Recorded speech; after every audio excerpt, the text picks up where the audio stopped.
Seja bem-vindo a mais uma aula do Projeto Espiral. Meu nome é Daniel Prazeres, eu sou violista e professor de viola.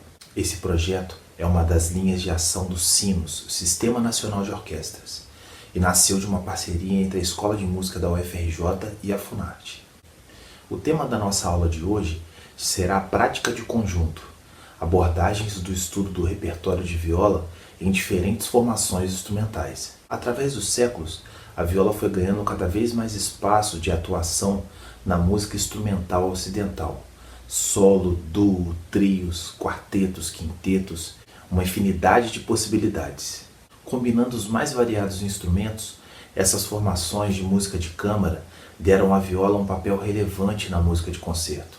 Sem falar no repertório sinfônico, em que a viola ganha destaque, sobretudo a partir do século XX.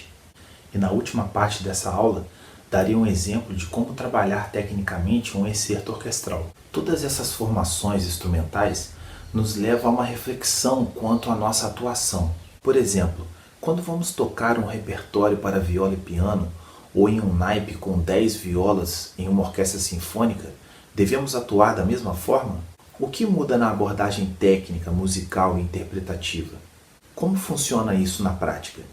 Bom, para começar, é importante dizer que devemos estar preparados para tocar em quaisquer formações. Porém, a abordagem técnica para executarmos uma obra complexa para viola solo ou um repertório de trio de cordas, por exemplo, não será a mesma do que para uma música de acompanhamento, em que a viola possui na sua parte somente notas longas. É claro que isso não exclui a qualidade da sonoridade e da execução de nós violistas em ambos os exemplos. Na prática, quando atuamos em diferentes formações instrumentais, devemos pensar, refletir sobre o tipo de sonoridade que devemos ter nessas formações.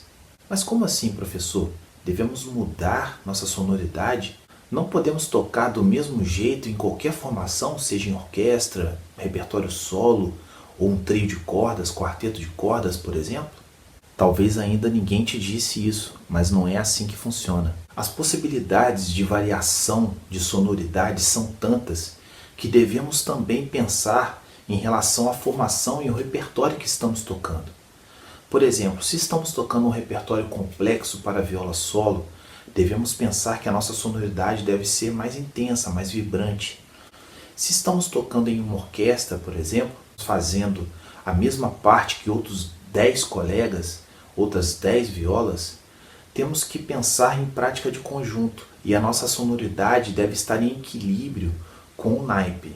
Isso quer dizer que se tocamos mais forte ou com mais projeção sonora do que o nosso colega distante, por exemplo, em uma orquestra, vamos destoar do grupo. Outro ponto que exemplifica bem a questão da sonoridade na prática de conjunto são as dinâmicas. Podemos entender que a nossa sonoridade estará sempre de acordo com o grupo que estamos tocando.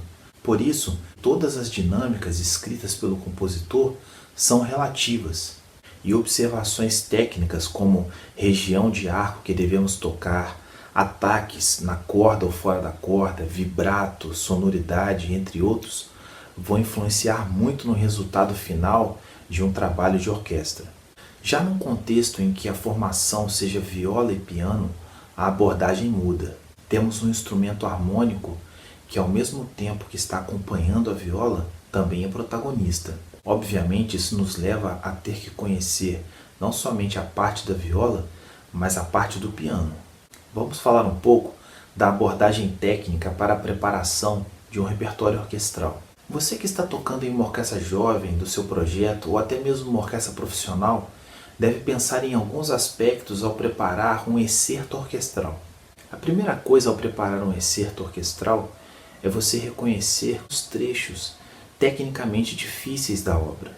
Um autor chamado Joseph Wieland fez exatamente esse trabalho. Ele separou em 5 volumes diversas obras orquestrais em que a viola tem trechos tecnicamente difíceis e que os compositores deram destaque ao naipe de violas. Mas calma! Você não precisa ter todos esses volumes de repertório orquestral para você praticar. Você pode aí mesmo no seu projeto, na sua orquestra, fazer esse trabalho, separando os trechos que são tecnicamente difíceis e que são mais expostos ao naipe de violas dentro da obra. Assim, quando separamos um trecho tecnicamente difícil de uma obra, podemos fazer o que chamamos de técnica aplicada, onde aplicamos diversos tópicos da técnica como articulação, mudança de posição, variados tipos de golpes de arco naquele trecho orquestral. Vamos ver um excerto de um pequeno trecho da obra As Bodas de Fígaro de Mozart.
E você pode fazer esse tipo de trabalho em diversas obras.